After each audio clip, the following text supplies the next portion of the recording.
स्वागत है आपका एकलव्य स्टडी पॉइंट में। मेरा नाम सत्येंद्र प्रताप है और आज की इस वीडियो में हम ये डिस्कस करेंगे कि अपने एग्ज़ाम में यानी कि पॉलिटिकल साइंस का जो हमारा एग्ज़ाम है उसमें हमको कौन सी गलतियां नहीं करनी है। ठीक है, एग्ज़ाम से पहले मैं आपको ये बता रहा हूँ, छोटी सी वीडियो है, आप इसको आराम से देख लीजिए। ठीक है, और अच्छे से समझ के जाना है, ये गलतियां भूल कर भी नहीं करना है वरना आपके मार्क्स कटेंगे। और ये वीडियो चाहे आपका कोई भी एग्ज़ाम हो, चाहे आप मिड टर्म का एग्ज़ाम दे रहे हो, हाफ ईयरली एग्ज़ाम हो, प्री बोर्ड का एग्ज़ाम हो या बोर्ड एग्ज़ाम हो, सब जगह ये टिप्स जो है वो काम आने वाली है। ठीक है, तो ध्यान से देखना, मैं आपको जो जो समझाऊंगा। सबसे पहले आपको क्या करना है, जब आपके पास क्वेश्चन पेपर आ जाता है तो क्वेश्चन पेपर को आपको बहुत ध्यान से रीड करना है।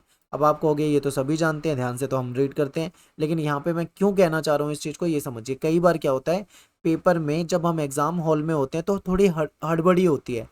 ठीक है, जल्दबाजी लगी रहती है, ऐसा डर लगता है कहीं ऐसा ना हो जाए कि पेपर छूट ना जाए या कोई क्वेश्चन ना स्किप हो जाए।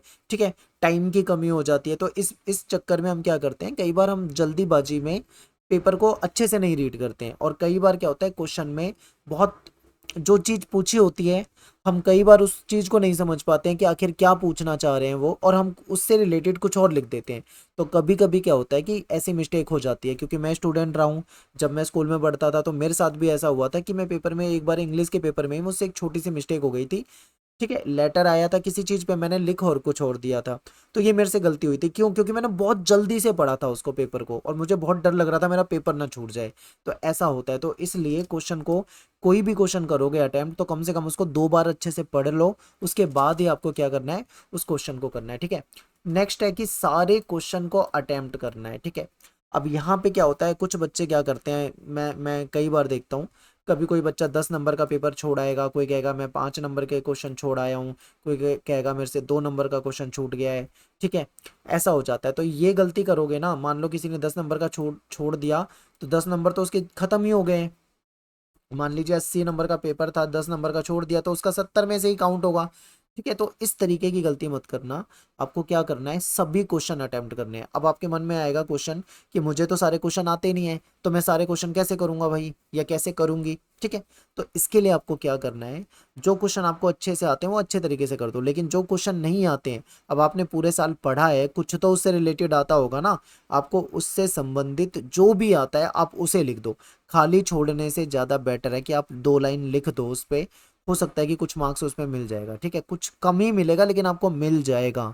लेकिन अगर आप बिल्कुल छोड़ दोगे, स्किप कर दोगे, तो कोई भी मार्क्स आपको उस क्वेश्चन पे नहीं मिलने वाला है। ठीक है, फिर एक सबसे बड़ी गलती जो करते हैं बच्चे, वर्ड लिमिट का ध्यान नहीं रखते हैं। आपके क्वेश्चन पेपर में स्टार्टिंग में जो इंस्ट्रक्शन होती है वहाँ पे क्लियर लिखा होता है कि 2 नंबर का क्वेश्चन कितने वर्ड में करना है, 4 नंबर का क्वेश्चन कितने वर्ड में करना है, या लॉन्ग क्वेश्चन कितने वर्ड में करना है, क्लियर लिखा होता है। आपको याद रखना है कि आपको वर्ड लिमिट उतनी ही रखनी है, उसके आसपास ही रखना है। ऐसा नहीं है कि 2 नंबर का क्वेश्चन है, आपको अच्छे से आता है तो आप उसमें एक पेज पूरा भर दो, नहीं। अगर 2 नंबर का क्वेश्चन 2 या 4 लाइन में पूछा जा रहा है तो उसको उतने में ही लिखो। इसका नुकसान क्या होगा मैं आपको बताता हूँ। अगर आप किसी एक क्वेश्चन में, किसी दो क्वेश्चन में, मान लो 1-2 क्वेश्चन में ज़्यादा टाइम दे दोगे ना, तो उस टाइम की वजह से आपका कोई ना कोई क्वेश्चन जरूर छूटेगा। ठीक है, तो अगर आप वर्ड लिमिट को ध्यान में रख के अपने आंसर को लिखोगे तो आपका टाइम पर पेपर हो जाएगा, टाइम का सही मैनेजमेंट हो जाएगा, क्वेश्चन नहीं छूटेंगे। ठीक है, तो ये वर्ड लिमिट ध्यान रखना है हमेशा, कभी भी एग्जाम दो तो वर्ड लिमिट को हमेशा ध्यान रखो।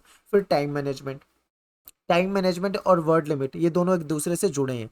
अगर आपने वर्ड लिमिट का ध्यान दिया, जितने वर्ड लिमिट दे रखी है उतने में ही अगर आप आंसर कर रहे हो तो ही आपका टाइम मैनेज हो पाएगा। आप जो आपका पेपर देने का टाइम होता है, आप उतने टाइम में पेपर को दे पाओगे, आराम से आपके सारे क्वेश्चन हो जाएंगे। यहाँ तक कि आपको बाद में क्रॉस चेक करने का भी टाइम बच जाएगा। ठीक है, तो इसलिए कह रहा हूँ कि टाइम मैनेजमेंट पे शुरू से ही ध्यान देना है। नेक्स्ट है टू द पॉइंट लिखो। देखो, अगर आप चाहे सीबीएसई के स्टूडेंट हो, चाहे आरबीएससी के हो, यूपी बोर्ड के हो, एमपी बोर्ड के हो, किसी भी बोर्ड से हो, किसी भी बोर्ड का कोई भी स्टूडेंट अगर इस वीडियो को देख रहा है, तो आपके बोर्ड में टू द पॉइंट ही क्वेश्चन आंसर पूछे जाते हैं। जब आप बीए में जाओगे, ठीक है, तब वहां से आपसे बहुत लॉन्ग क्वेश्चन पूछे जाते हैं, 20-20 नंबर का क्वेश्चन होता है वहां पे। यहाँ नहीं होता, यहाँ पे आपका 2 number, 3 number, 1 number, 4 number, 6 number के क्वेश्चन आते हैं। अब ऐसे में अगर आप बहुत बड़ा आंसर लिखोगे, ठीक है, बढ़ा चढ़ा के लिखोगे, तो कोई फायदा नहीं है। टू द पॉइंट लिखो, जो पूछा जा रहा है सीधा वही लिखो, ज़्यादा फालतू की चीज़ नहीं लिखनी है, तभी आपको अच्छे मार्क्स मिलेंगे। ठीक है, अगर आपने क्वेश्चन का आंसर सही लिखा है तो आपको छोटे आंसर में भी अच्छे मार्क्स मिल जाएंगे, लेकिन अगर आपने क्वेश्चन का आंसर बहुत अच्छा नहीं लिखा है तो आप कितना भी पूरे 1 पेज 2 पेज भी भर दोगे तो भी आपको मार्क्स नहीं मिलेंगे उस पे ज़्यादा। तो ये गलत फहमी मत डालना कि बड़ा आंसर लिखने पे बड़ा फायदा हो जाएगा या ज़्यादा मार्क्स मिल जाएंगे। सही आंसर लिखने पे मार्क्स मिलेंगे, ठीक है। तो ये ध्यान रखना है। फिर एक चीज़ है हैंड राइटिंग। हैंड राइटिंग में क्यों कह रहा हूँ, बहुत सारे बच्चों की हैंड राइटिंग जो होती है वो ऐसी होती है कि कई बार टीचर नहीं समझ पाता है उसको, ठीक है। वो जल्दबाजी में लिख देते हैं या मात्राएं वगैरह, उनका लिखने का तरीका ही कुछ ऐसा होता है कि नहीं समझ में आता किसी को, सामने वाले को अच्छे से। तो अगर आपका लिखा हुआ टीचर को समझ में नहीं आया तो आपके मार्क्स कटेंगे, ठीक है। तो अगर आपको अपने मार्क्स कटने से बचाना है तो आपको साफ सुथरा लिखना है। अब जरूरी नहीं है कि आप बहुत सुंदर लिखो, बहुत बहुत ही बढ़िया लिखने की कोशिश करो जिसकी वजह से आपका टाइम पे पेपर ही ना हो पाए, इतना भी मत पढ़ना इस चक्कर में। मतलब आपकी हैंड राइटिंग ऐसी होनी चाहिए कि जो आप लिख रहे हो वो सामने वाले को समझ में आ जाए, ठीक है। कोई पढ़े तो उसको समझ में आ जाए, इतना साफ लिख दो तो उसके आपके पेपर पे अच्छा इफेक्ट पड़ता है, ठीक है। तो यही कुछ बातें थी आपको बतानी थी।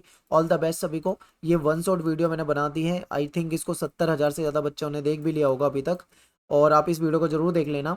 और ये आपकी मैप की वीडियो बनाई है, इसको जरूर देख लें। कार्टून की वीडियो, एमसीक्यू की वीडियो, इसको देख लें। इसके अलावा पूरी प्लेलिस्ट है, सारे चैप्टर करा रखे हैं आपके, उनको भी देख लेना, ठीक है। तो मिलते हैं नेक्स्ट वीडियो में। Thanks for watching. जय हिंद, जय भारत। कमेंट में सभी बच्चे जरूर लिखें, ठीक है।